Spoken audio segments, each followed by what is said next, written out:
This is the Global Podcast Network, where executives and professionals connect, share, and inspire. Stay tuned for the conversations that drive success.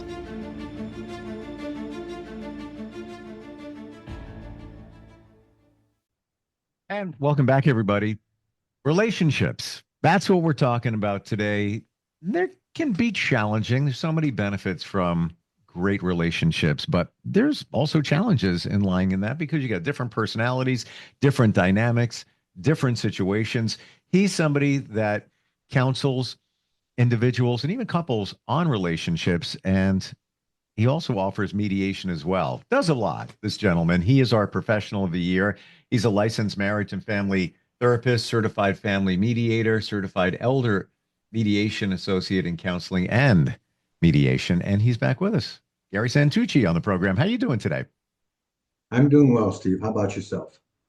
Real good, real good. And I should have, and you should never should on yourself, but when I look back to when I was younger, I should have stayed in psychology. All of this is intriguing to me, how the mind works, how the dynamics take place between people and relationships in all different areas, whether it's a personal relationship, a professional relationship. Have you seen more and more people in your practice dealing with relationship challenges, not just couples, but just overall? Absolutely. Couples, family relationships, work relationships, friend relationships. There's so many different kinds of relationships. And yes, there's a lot of difficulties in being able to have healthy relationships, have positive relationships. There's drama in many relationships. But I think that overall, it can be a very, very positive experience. I think there are certain things that one can do to make it a better relationship. If we're talking about your relationship, it's your relationship. Why wouldn't you want it to be the best that it could be? That's a great point, and I think we lose sight of that, Gary. It's you're putting your effort, your energy, your emotion into a situation, i.e., a relationship. Why wouldn't you want it to be the best it can be? Why do you want it just, subpar, just getting by? Absolutely, especially marriage. It's your marriage, and I have obviously worked to get to this point of being married. Why wouldn't you want that marriage to be the best that it could be? 100%. And I think it can be. I think it can be if you give the effort and, like you said, the energy. I think there are certain things, though, that you want to make sure are part of that. You wouldn't be driving a beat up car when you had the opportunity to get another one, and we have the opportunity to change our lives. That's my analogy. Why would you put all that emphasis on this beat up car that's just barely moving when you could have another car? Or on the other hand, if you take care of your car, and I think marriage is comparable to, maintaining the car. Okay? Yes. If you maintain a car, it can run forever. It's Yep. 300, maybe 400,000 miles on a car. It'd still run if you maintain it and you put the effort in. I think the same thing applies to marriage and partner relationships. Absolutely. Mm-hmm. So you've mentioned before, but we didn't go into detail on this, the 5 C's of relationships. Yes. Can we dig into that? I know what one of them is, so I'm just going to throw it out there. Okay. I'm guessing, but it has to be, one of the C's has to be communication, right? Absolutely. Okay. The rest, I'm out. Don't know. All right. In addition to communication, there is compatibility. How do we get along with each other? I think that's a must. If you're not compatible with the person that you're in a relationship with, it's going to be a struggle. It's going to be very difficult. There's going to be many conflicts and differences because of the lack of compatibility. So I think that's a real important part of it. Before we go to the next C, let's look at that compatibility. Can you give an example, and it's all confidential, but a couple you may have dealt with where maybe it was apparent that this is not going to work really well because they're just not compatible. Maybe there was a spark in the beginning, all the happy dust settles, and then you realize, wow, well, that's who you are. That's who I am. Yeah. The example of maybe with a little detail of what each part of that relationship was that maybe they weren't really that compatible. Well, I think the compatibility has to do with being able to get along with each other. And I think some people are willing to do that, are willing to be accepting of each other. I think we have to be accepting. I think that's a very important part of compatibility. You have to accept a person that you're going to be compatible with. Without that, I think there's just, again, grounds for total conflict, fighting, arguing, dissension, and ultimately distance. So when you have that going on, compatibility, like I said, you struggle with that. And I don't think it's as strong as you want it to be. So I think that's a big part of it. All right, let's move on to one of the, we got communication, compatibility, and three more. Okay. Consistency, Hmm. being consistent with your effort, not once a week, not once a month, but being consistent with that, giving the effort, giving the energy. I think one of the things that's very important in a relationship is you can control what you do. You can't control what the other person does. So that said, if you're controlling what you're doing to make the relationship stronger and better, to have that strong connection that you want to have, I think that again, consistency is a big part of that. And we have free will and choice of everything. We You do? choose how, yes, we can't control the other person, nor should we want to, Right. but we can control how we react to them. And Yes. that's an ultimate choice. We have the choice of really anything the way it goes. Right. You can choose to be angry with that person or not. You can Hmm. choose to be happy or not. I think happiness is a choice, basically, Agreed. many people. So you can be, sometimes happiness is staring you in the face and you're not going to grab onto it. So I think that if we make the choice to be happy, we can definitely be happy. Do you feel that many people get, lack of a better description, but it says it all, stuck in a rut where they just are so used to being in, let's say, a miserable rut that they just that's where they live and they still ride that rail their entire life or maybe entire relationship because they don't see it another way. And maybe with counseling and therapy, they can get out of that and say, "Oh wow, life is actually really good." Right. Right. Yes. Surprising for some people, but it can be very good. And with that, you have harmony. And when you have harmony, you have peace and calm. I love peace and calm. It's wonderful, Oh, as opposed to chaos and turmoil. I didn't know what peace was. I would go to church. I'm not super religious, but I would go even as a kid, even 5 years ago. People say, "Peace be with you, peace be with you, peace be with you," Right. and I would say, "Peace be with you." Peace be with you. I didn't really know what they were talking about. I was just going through the motions until I realized, oh, I didn't have peace, and you don't know until you know. And it's like, oh, this is life is different now. This is it's a wonderful place to be in. Yeah. Yes. Yeah. I agree. I agree. It's so much better. So much better. Do you Mhm. feel, Gary, and we'll get to the other two C's Okay. in a moment, but do you feel that many people have challenges in relationships because it's unresolved situations from their childhood? Could be. It could be not in all cases, but it could Hmm. be. I think those unresolved situations are have been there obviously for a very long time and never dealt with. They kind of, hopefully they're put away and never come up again. But oftentimes they do, and sometimes being in a relationship triggers those kinds of things to reappear. You're with someone that just reminds you of some of the childhood traumas that you experienced, and so that can come out easily in a relationship. Mhm. Or And you if might it's not even unresolved, you realize it. really don't know how to deal with it. And I think that people that don't know how to deal with it end up in conflict with each other. Right. And maybe again, after the happy dust settles in the relationship, then you realize uh, things you didn't see before, but those are all based on how you're reacting from your subconscious and your childhood. And the other person is doing the same exact thing. And you're kind of doing this dance, but you don't even know why you're doing it because you haven't done the work on yourself. You haven't figured it out. And then, of course, there'll be others, one half of the relationship might say, do you realize that you might be doing blank because of, blank from your past? And if that person doesn't see it or is not open to it or not open to therapy, you're not moving forward in that relationship. Absolutely. You're definitely not. It stagnates. It Yeah. stagnates. Mhm. Yep. All right. So we got communication, compatibility, consistency. What's the next C? Cooperation. Okay. Okay.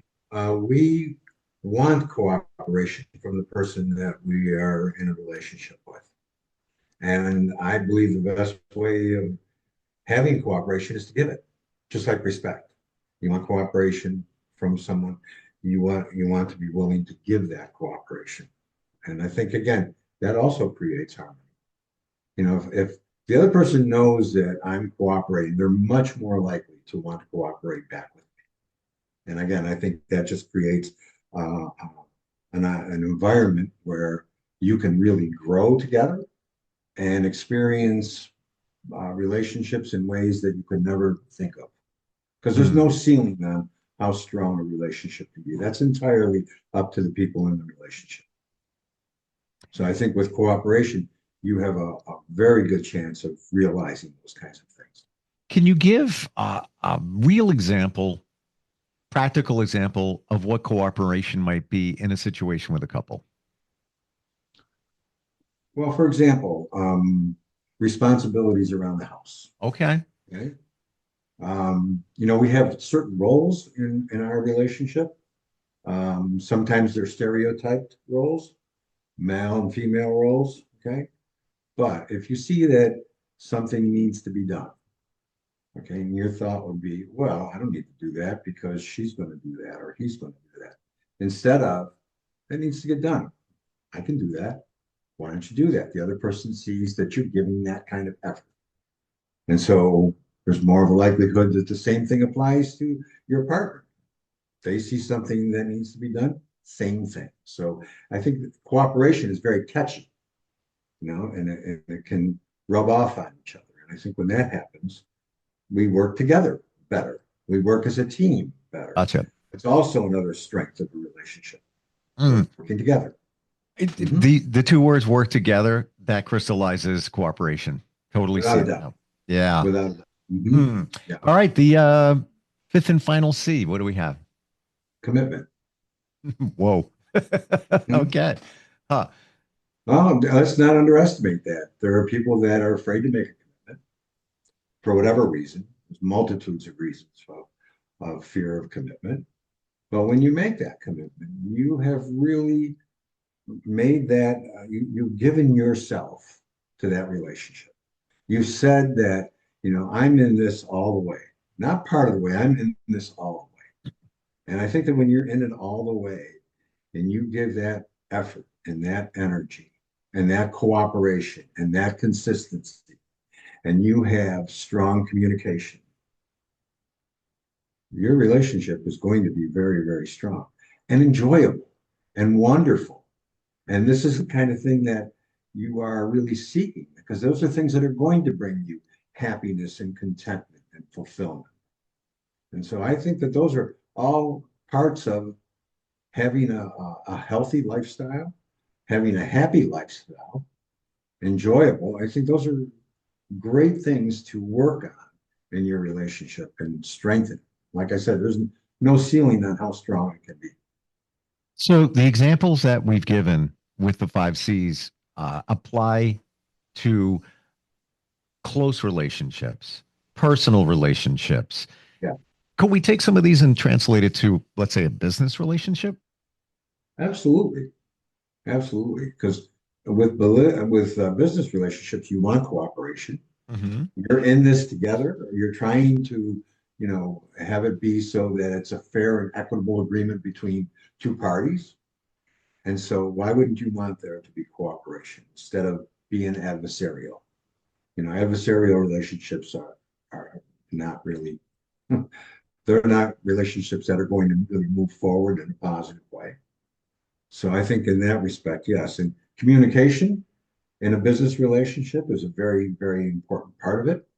Being able to understand each other, being able to understand each other's needs, being able to hear what's being said in that business relationship is critical.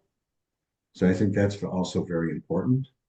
I think the consistency in how you present yourself and how you work together is also very important to establish a healthy business relationship. So there are all these things that we just talked about that apply, I think, across the board to pretty much all relationships. You really see that even the commitment in a business relationship, you have to be in the same place. You have to have the same goals. That's a Yes, commitment. yes, it is. Hmm. Being on the same page, absolutely, absolutely. What are some of the other things that we need to know about great relationships? I think the energy and the effort that you give is also something that you can control. And we all have emotions in our relationship. Relationships would be easy if without the emotions. Once you add the emotions into it, I think that's where you can have some very serious problems. Okay, but also I think being able to, should we say, argue or fight fairly. There's ways of fighting constructively, and then of course there are ways of fighting destructively.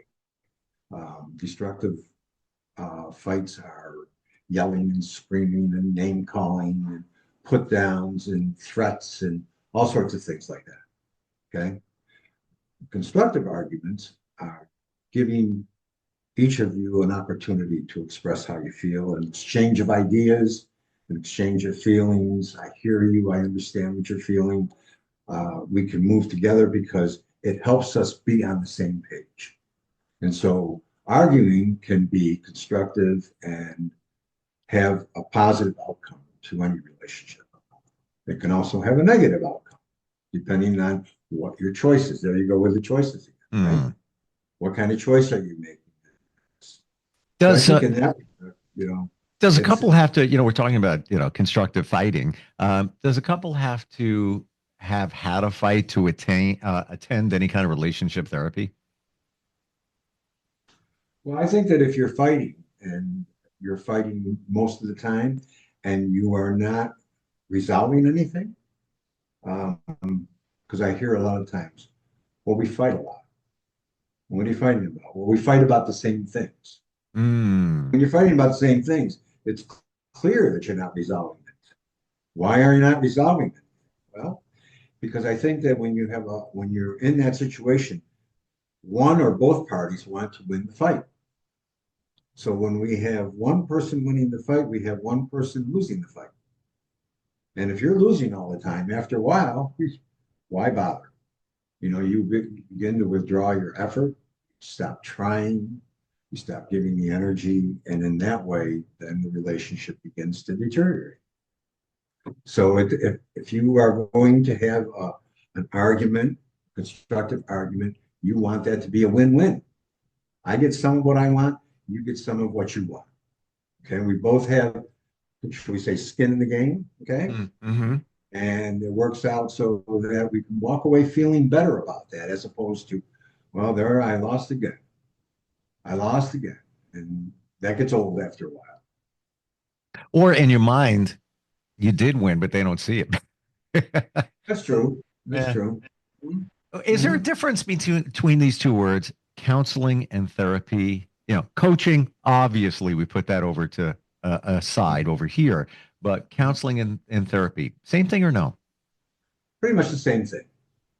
I don't believe there's any real differences. Just a word for um, an experience. Okay, treatment. You can say treatment. I'm in treatment. I'm in therapy. I'm in counseling. It's all saying the same thing. Mhm. What about same-sex couples? Do you work with those two? Yes. Hmm. Yeah, and they're in very positive relationships. as well, but they have the same kind of situations as heterosexual couples. Sure. Because a relationship is a relationship. And if you are in a partnership, the same dynamics apply. Mhm. What percentage you often hear that couples have challenges when it comes to money. And based on your experience, scale of 1 to 10, 10 being, yeah, it's always about money. Obviously, it's not. Where would you put that? I think money is one of the top three things that Mm, we have arguments about because there's differences in philosophies, there's differences in spending. Some people are savers, some people are spenders. You have a couple where one is a saver and the other is a spender. That could be an ongoing conflict if that's not resolved, if there's not agreement. I'm not saying don't spend, but at the same time, if we're just saving money and we're not living our lives, after a while, I think that becomes a problem as well. So I think there has to be a happy medium and an agreement as to how we're going to move forward. Maybe one person in the partnership is better at handling finances. Okay, if you're better at handling finances, then you take care of the finances. You pay the bills. You take care of the accounts and let me know. Communicate that. Some people don't communicate that. Oh, I'm in charge of the finance, and you don't need to know. Well, I don't think that that's a healthy outcome at all. hmm I think that you need to know. I think that you need to be aware of because money is very important in a relationship. It pays the bills. It creates a lifestyle. It causes worry. Yeah, I know somebody who is starting a divorce and don't know them really well, just hearing little pieces. Um, and the husband in the relationship took care of everything financially. When it came time for the divorce to be deployed, and this is after almost 20 years of marriage, the wife had no idea what was going on. And that happens a lot, Steve. Yeah. Steve, you'd be surprised at how often that happens. Yes. Well, guess what he did? And you can know you can figure out what comes next in terms of their savings. Um, Yeah. yeah, exactly. Do you think it a lot of times finance, it's not just about the money, it's also about the control. It is definitely about the control. Hmm. Yes. The money is power. So if Yeah. I have the power, I'm controlling that situation. Mhm. Such a shame because if you take out, and I know that people fall on hard times and there's challenges in every situation. Totally get that, and that can put a strain when you can't afford things, and especially the necessities. On the strain on the relationship. But how sad is it that a lot of times it just comes down to the control of the money, and even when a divorce is deployed, now it's more about the control. Who's getting what? You don't deserve this. It just comes down to dollars, sadly. It does come down to dollars, yeah. And when that happens, again, if there's not agreement, we're going to have differences. Yeah. You spent all the money. Why did you buy that? Why Right. did you do this without telling me? And I think again, when you talk about communication, if we're having effective communication, then we're discussing these kinds of things and we're agreeing on, okay, we're going to buy this. We're going to buy this next month. We're going to put so much money on a credit card this month. It's both of you on the same page. Harmony, peace and calm, together, working together in your relationship. Very, very important. Wow. Mhm. Um, I tried to think of what the C's were. Obviously the communication, that was an obvious one. Had a few of the others, but a lot of insight given in that and so much more today. Gary, how do we find you? You can find me at 954 474-1119 anytime. 954-817-1401. You can text me on that and call me. My website is garysantucci.com. My email is garysantucci74@gmail.com.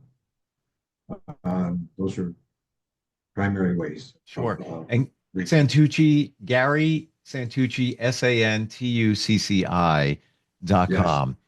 yes. And because of technology, you could be anywhere anywhere in the country, anywhere on Yeah, the planet, wonderful. essentially, and somebody could work with you in a counseling or therapy level. Wonderful. I love what technology's been able to do. Yeah. Yeah, Yeah. yeah. And even if the two parties don't want to be in the same area, they could be They don't separate. have to be. Right. Yeah, I have seen couples, where even in different cities, I can see the same couple. Mhm. Wonderful. And of course, as we talked about at the start, that you also do mediation as well. You do it all. It's fantastic. Yes. So when Yeah. there's harmony in your partnership, in your marriage, then mediation is not going to be part of your experience. Okay. But if That's the if you're goal. not giving the effort, then mediation is probably going to be one of the outcomes. Thank you Mhm. so much for being here today. Really appreciate it. Pleasure, Steve. Pleasure. Likewise. Good talking to you. You too. We'll be right back. This is the Global Podcast Network, where executives and professionals connect, share, and inspire. Stay tuned for the conversations that drive success.